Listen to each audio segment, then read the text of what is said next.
రాహుకేతు దోషాలున్నప్పుడు రాహుకేతు పూజ చేయించుకుంటారు శ్రీకాళహస్తిలో. అక్కడ మనకి డబ్బులిచ్చిన తర్వాత వెండి పడగలిస్తారు. వెండి పడగలకు పూజ చేశాక అక్కడే సమర్పించుకోవాల్సుంటుంది.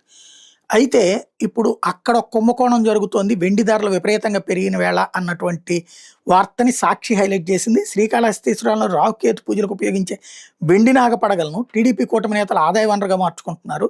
కొంతకాలంగా వెండి ధరలు పెరిగిపోతుండటంతో ఆలయంలో రూ. 500 పూజా టికెట్ కొని తద్వారా వచ్చే నాగపడగలను బయట మార్కెట్లో విక్రయించి సొమ్ము చేసుకుంటున్నారు.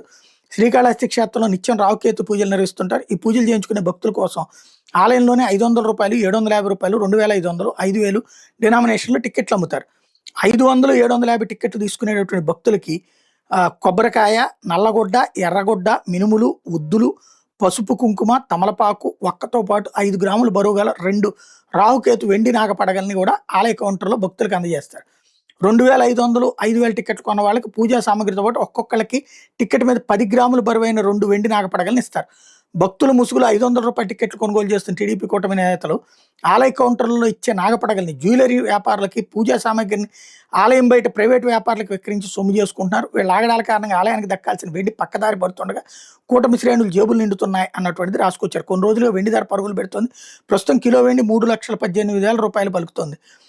గ్రాము 300 దాటింది. శ్రీకాళహస్తీశ్వరాలను కూటమి శ్రేణులు 500 రాహుకేతు పూజలు టికెట్ కొనుగోలు చేసి దాంతోపాటు కౌంటర్లో ఇచ్చే 2 నాగపడగలు ఒక్కొక్కటి 2.5 గ్రాములు 5 గ్రాముల వెండిని బయట విక్రయించడం ప్రారంభించారు. ప్రస్తుతం గ్రాము వెండికి 300 చొప్పున 5 గ్రాములు జ్యువెలరీ వ్యాపారులకు విక్రయించి 1500 పొందుతున్నారు. అంటే 500 టికెట్ మీద ఇచ్చే నాగపడగలు 1500 చొప్పున అమ్ముతున్నారు. అంటే ప్రతి టికెట్ మీద వచ్చే నాగపడగలకి రూ. 1000 చొప్పున ఆదాయం పొందుతున్నారు. రోజుకు ఒక్కొక్క నాయకుడు కనీసం 10 నుంచి 20 వరకు టికెట్లు కొనుగోలు చేసి తద్వారా వచ్చే నాగపడగల్ని వ్యాపారులకు విక్రయిస్తున్నారు. ఇలా ఒక్కొక్క నాయకుడు రోజుకి 10,000 నుంచి 20,000 వరకు ఆదాయం పొందుతున్నారు. దీంతో పాటు టికెట్లపై ఇచ్చే పూజా సామగ్రిని తక్కువ ధరకు ఆలయం వెలుపల వ్యాపారులకు విక్రయించి అదనపు ఆదాయాన్ని పొందుతున్నారు. ఇలా నాగపడగల ద్వారానే టీడీపీ కూటమి శ్రేణులు రోజుకి 6 నుంచి 7 లక్షల వరకు వెనకేసుకుంటున్నారు. సుమారు 3 నెలలుగా ఈ దందా సాగుతోంది అన్నటువంటి వార్తని హైలైట్ చేశారు. శ్రీకాళహస్తీశ్వరంలో రాహుకేతు పూజలు చేసుకుంటే సకల దోషాలు పాపాలు తొలగిపోతాయని భక్తుల నమ్మకం.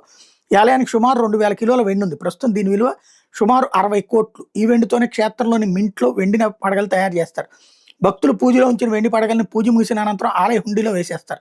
అలా వచ్చిన వెండి పడగల్ని ఏదో ఒక రోజు సేకరించి 6 నెలలకు ఒకసారి హైదరాబాద్ తరలించి అక్కడ కరిగిస్తారు. తరుగుపోగా మిగిలిన వెండిని కడ్డీల రూపంలోకి మారుస్తారు. తిరిగి ఆ వెండి కడ్డీలను ఆలయంలోని మింటికి తెచ్చుకొచ్చి నాగపడగలను తయారు చేసి టికెట్ తీసుకున్న భక్తులకు కౌంటర్ల ద్వారా ఇస్తారు. భక్తులు పూజలో వినియోగించిన అనంతరం హుండీలో వేయడం ద్వారా తిరిగి ఆలయానికి వస్తుంది. కాగా కూటమి నేతలు భక్తుల ముసుగులో టికెట్ తీసుకుని వాటి మీద ఇచ్చే నాగపడగల్ని ప్రస్తుత మార్కెట్ ధరకు వ్యాపారులకు విక్రయిస్తుండటంతో ఆలయానికి చెందిన వెండి క్వింటాల కొద్ది బయటకు పోతుంది. ఇప్పుడు వెండి ధర రోజు రోజుకి పెరిగిపోతుండటంతో కూటమి నేతలు దీని మీద దృష్టి సారించారు. ఆలయానికి రావాల్సిన వెండిని కొల్లగొట్టడమే పనిగా పెట్టుకున్నారు.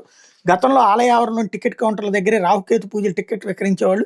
వీటి మీద అక్కడ సిబ్బంది సెక్యూరిటీ నిఘా ఉండేది. కానీ ఇటీవల ఆలయ 2వ గేటు సన్నిధి వీధి దగ్గర ఓ టికెట్ విక్రయ కేంద్రాన్ని ప్రారంభించారు. ఇక్కడ సుమారు 10 కౌంటర్లు ఉన్నాయి. టీడీపీ నేతలకు ఇదే ప్రధాన కేంద్రమైంది. కౌంటర్లో టికెట్ మాత్రం ఇచ్చి వెండి పడగలు, పూజా సామగ్రి పూజా మండపాల్లోని ఇచ్చి వాటి మండపాల్లోనే హుండీలో వేస్తే తప్ప ఈ చోరీని అరికట్టడం కష్టమని చెప్తున్నారు. శ్రీకాళహస్తి ఆలయంలో రాహుకేతు పూజల కోసం కొందరు దళాలు పూజా సామగ్రి తీసుకుని పూజలు నిర్వహించక వెండి నాగపడగలను బయటికి మార్కెట్లో విక్రయిస్తున్నారని సమాచారం అధికారుల దృష్టికి వచ్చినట్టుంది. ఈ క్రమంలో బుధవారం రాహుకేతు పూజా టికెట్ల కౌంటర్లో విక్రయించి వెండి నాగపడగలను మాత్రం రాహుకేతు పూజా మండపాల్లోనే భక్తులకు అందజేసినట్టు తెలిసింది. అంతేకాకుండా ఒక్కళ్ళకి ఒక పూజా టికెట్ మాత్రం ఇచ్చినట్టు సమాచారం. దీంతో బుధవారం 500 టికెట్ రాహుకేతు పూజలు అతి తక్కువగా జరిగినాయి. 1000 లోపే రాహుకేతు పూజలు జరిగినట్టుగా ఆలయ అధికారులు ప్రకటించారు. గడిచిన 2 నెలల్లో 500 టికెట్ల రాహుకేతు పూజలు అతి తక్కువగా నిర్వహించింది బుధవారం. మరియు బుధవారం మొదటిసారి రాహుకేతు పూజా టికెట్లను కౌంటర్లో విక్రయించి పూజా సామగ్రిని మండపాలు అందజేశారన్నటువంటిది హైలైట్ చేశారు.